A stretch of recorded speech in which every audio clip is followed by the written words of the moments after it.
Welcome to another edition of Park Talk Podcast, the official podcast of the Naperville Park District.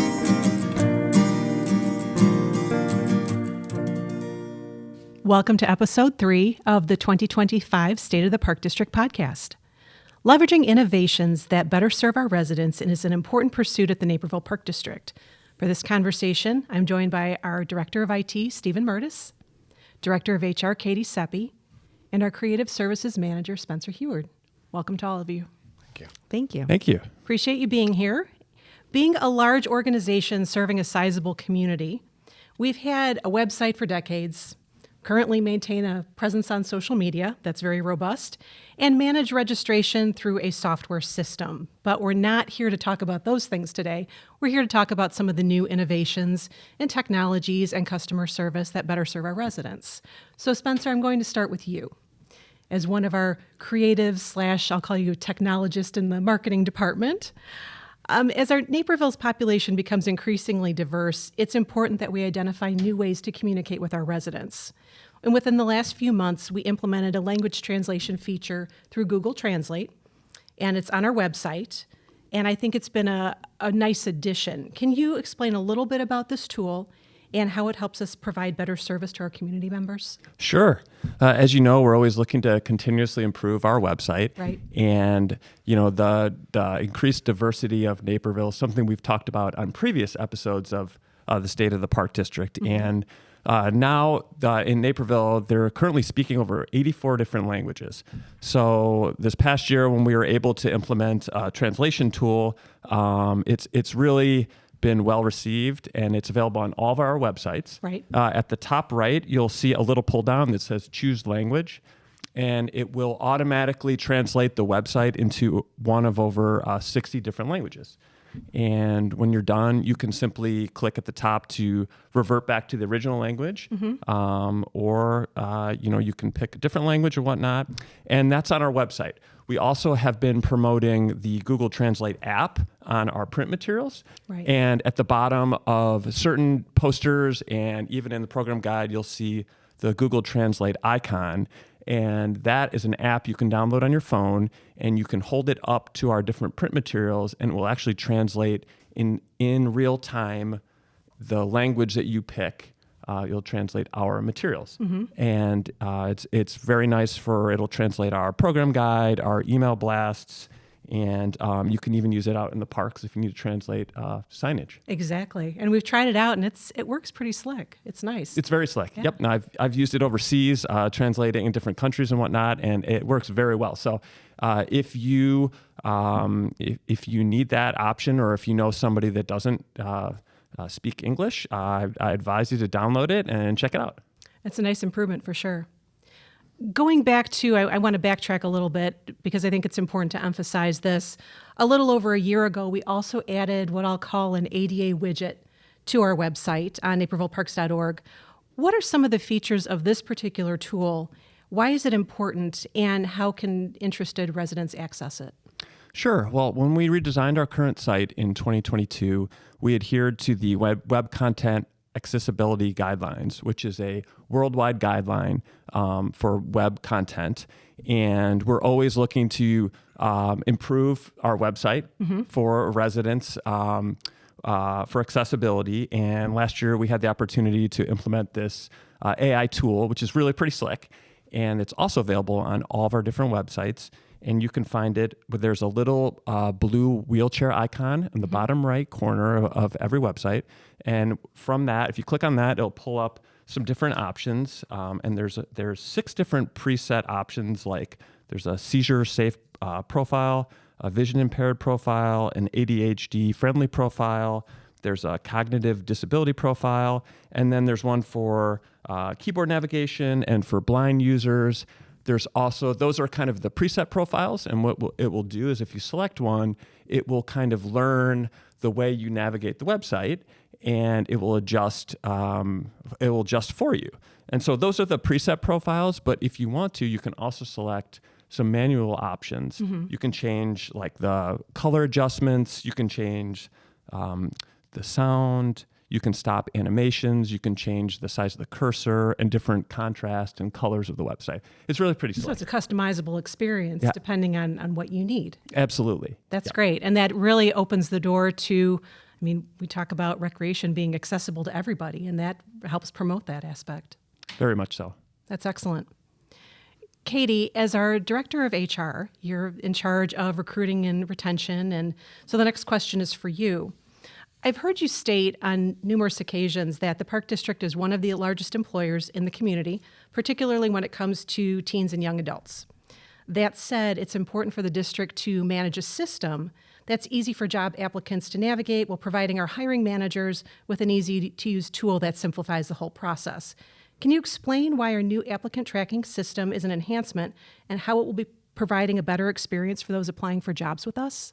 Sure. So our applicant tracking system provides an intuitive framework for applicants to provide the information that our supervisors need to determine whether or not an individual meets the qualifications of the position that they have applied for. So the benefit to our supervisors and to the Naperville Park District HR team is the resulting communication flow that moves an individual from that applicant stage to an employee in an efficient manner. It benefits all parties when things move smoothly, quickly, and we can get those individuals onboarded. Also, the applicants have the opportunity to create an account, and they actually need to create the account to submit that application. So this allows them to easily update their information if it changes or they think of something after the fact. It also gives them the opportunity to apply for more than one position at the district. And I know that might sound a little weird, but we actually have a large number of our applicants that do apply for more than one position, especially when it's a summer or a seasonal type position. Sure. It's also not unheard of. Many of our employees in the recreation department that are part-time end up working in multiple positions over the course of the year. So it's a great feature that they can go in and really apply their experiences and qualifications to multiple positions. One of our favorite features on the HR side is the fact that if someone has started an application and they get distracted or pulled away to do something else, or they kind of get stuck because maybe they realize, oh, I don't have all of my reference information readily available. The application will sit there, and then our system will automatically send reminders periodically. Say, hey, you haven't finished it up, come back and complete this application and submit it, which is great. So we don't lose those applicants just because, life kind of gets in the way. You get distracted and, a million other things fill that time frame. That's great. Yeah. That's a very helpful feature. Yes. Along those lines and some additional features and benefits, we've recently added a jobs interest list notification via our website, which is, I think it's a great idea. Can you talk more about this and what the impetus was for including it and how job seekers can access it? Definitely. So often individuals will visit the employment page of the district's website looking for a very specific position, or it's seasonal and we're not yet hiring for it. So if someone's taken the time to come to the website and look for it, but hasn't found the job they were looking for, we don't want them to miss out, and we don't want to miss out on them either. Sure. So if they're interested in a position that isn't posted, they have this opportunity to go and actually just kind of get on a little bit of a wait list. We'll use a term that we use in recreation, so that if there are opportunities that they would like to apply for in the future, they'll be notified of those. Recently, we had our annual community job fair, and there were some positions that individuals attended looking for specifically that we aren't currently hiring for. So we were able to capture their information right then and there on that interest list as well.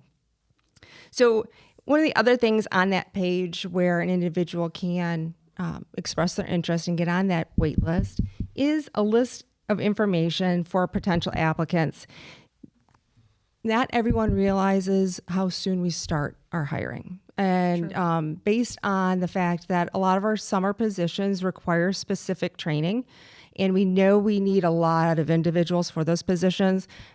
Two that are kind of the top that come to mind are lifeguards and day camp counselors. So we have on this page, you'll see when positions typically get posted for the year. So we want to drive people's attention to that because, like I said, they don't realize that we start recruiting about mid to late December for the following summer. So this really gives them an idea of, okay, this is when I need to start looking for those and to apply. And then it gives us the opportunity to evaluate the candidates and make sure that we get them onboarded and trained, because training is a big component of those types of positions, well ahead of the season. If someone kind of delays their application and just doesn't really think of the summer employment, and they're like, oh, it's a week away from Memorial Day, maybe I should look for something for the summer, they're way too late for our summer employment. So there are two places on that page that individuals can get on that list. So it's up at the top above that list of positions and when we start to hire and recruit, and then at the bottom as well. So it's a great way for us to capture that information and keep those individuals engaged in the organization and potentially bring them on as a new employee. Excellent. So let's talk about AI. I feel like we've been doing a lot of talking about AI, and it's something that is really going to impact every area. It's impacting people and organizations and personally and all of that, because it is such a current tool that's out there. So Stephen, as the director of IT, I'm going to pitch the next question to you. So in 2024, we started working on drafting a policy and guidelines, which doesn't sound very exciting, but certainly essential, surrounding the ethical use of AI at the district. So how have you and your team been working to design a framework of expectations for our agency to ensure that staff are using it in the right kind of way and ensure that it's available to enhance efficiencies? Yeah, absolutely. We all know that technology is changing faster and faster, and generative AI tools are just the poster child for that right now.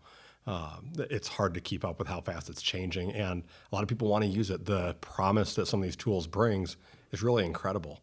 You hear the tales out there of something that used to take 10 minutes or 10 hours now takes 10 minutes. How do you pass on something like that? Right. It's really exciting. But we realize, particularly as a government organization, that we did need to look at what's the ethical use. How do we make sure that we are transparent that we're using it, that we make sure that we're vetting the information coming out of it, and really setting kind of those boundaries for staff to then work within and just make use of it. Sure. And get the fruits of that. So what we did, before we ever worked heavily internally, there were already a lot of discussions going on within the Park District agencies, across multiple agencies, across a lot of different categories of government agencies, as everyone was trying to get a handle on this.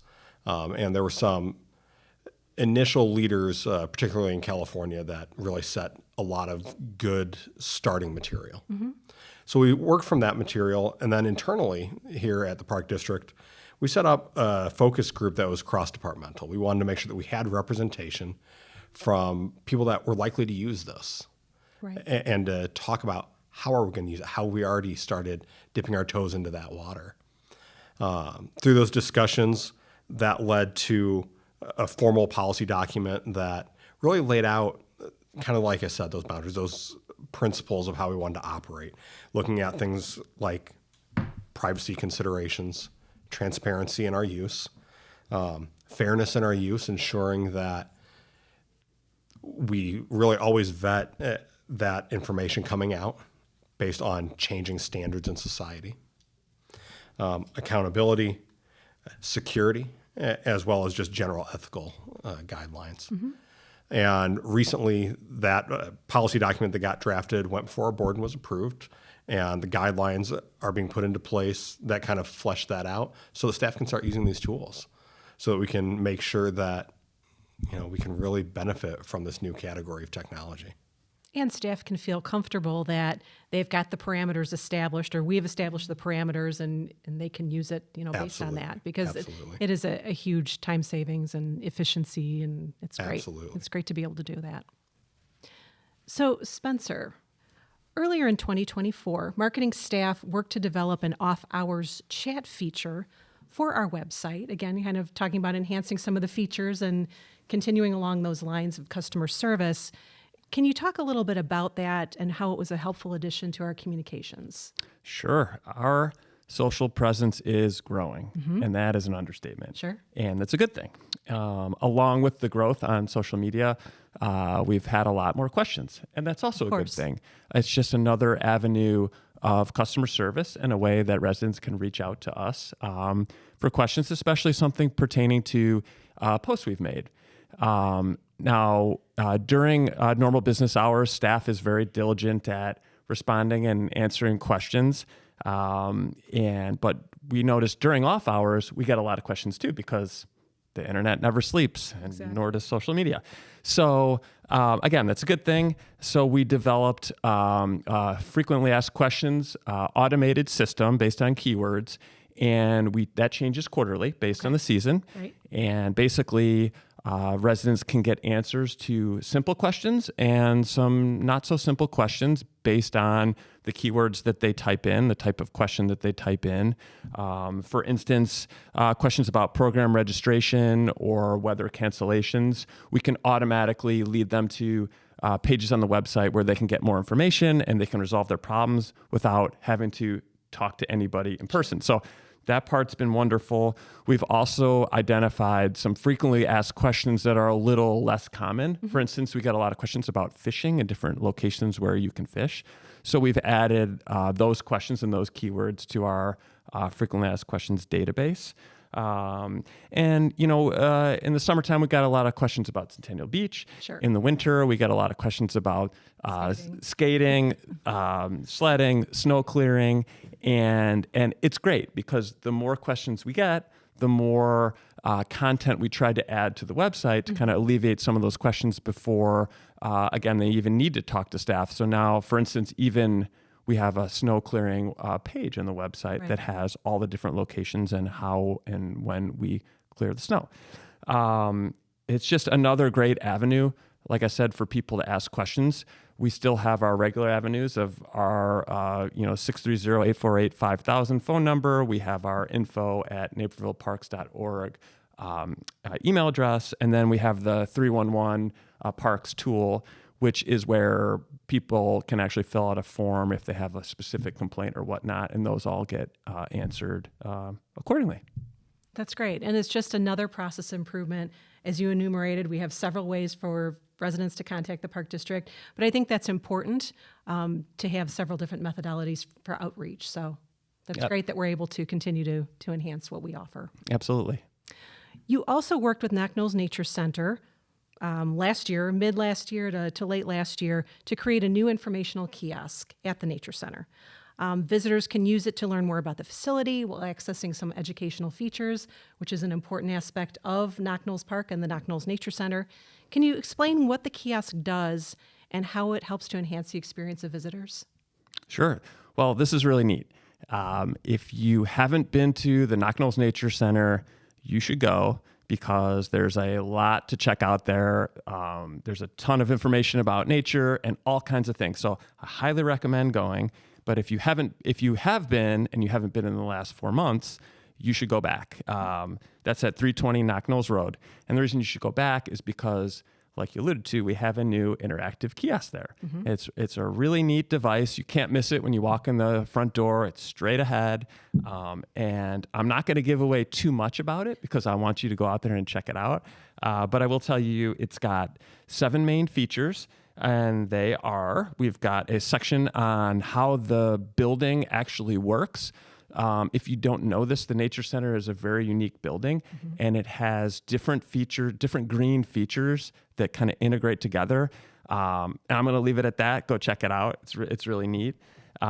There's a section on, you can find some maps throughout the park on the kiosk. And of course, there's a section to learn all about nature. There's all different types of categories that our Nature Center manager puts in there and keeps updated. So there's a ton of ways to learn about various types of local nature.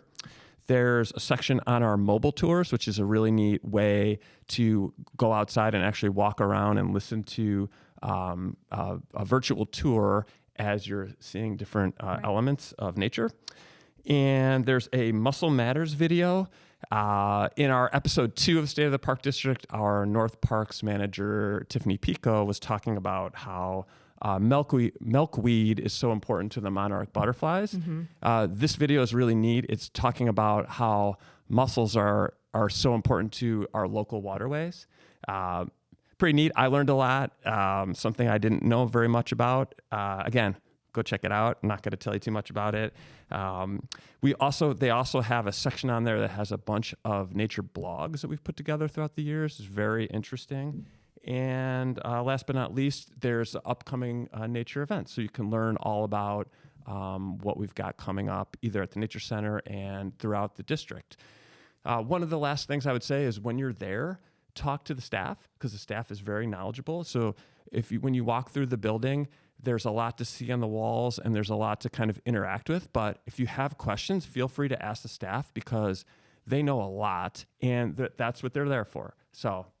Well, and that's one of the amazing things from my perspective about Knocknalls Park and the Knocknalls Nature Center is that there's not only so much to learn just about nature and the environment in that particular ecosystem, but there's so much rich history from, way back when the Native Americans were on this land. So I love just kind of the intersection of all those different ideas coming together at Knocknalls Park. And I think that's what makes it my favorite place at the Park District. It's a very neat place. Yeah. Yeah, highly recommend it. Absolutely.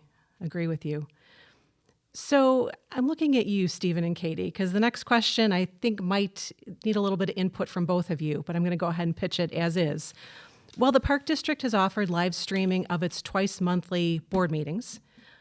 You and your staff members have made some improvements to the meeting setup at Fort Hill Activity Center, as well as to the live feed. Why was it important to you to invest in these enhancements, including the overall room setup? I can Wants to start? I'll start. I'll start. So Fort Hill Activity Center is a great place for our board meetings. We've got tons of parking, and those multi-purpose rooms where the meetings are held are great because they can a lot of attendees can participate. Sure. A lot of space for them. But we struggled with the layout in that room. One of the things that we really liked was that there are multiple screens in that room, so we can have those down when either staff is making a presentation or we have a third party come out and do a presentation. But what we were struggling with, and I'm going to speak on half of the board right here, but some of the board members, based on that original setup, had their backs to the audience and to the leadership team, and that's really goes against everything we are as an organization, and it's very unwelcoming.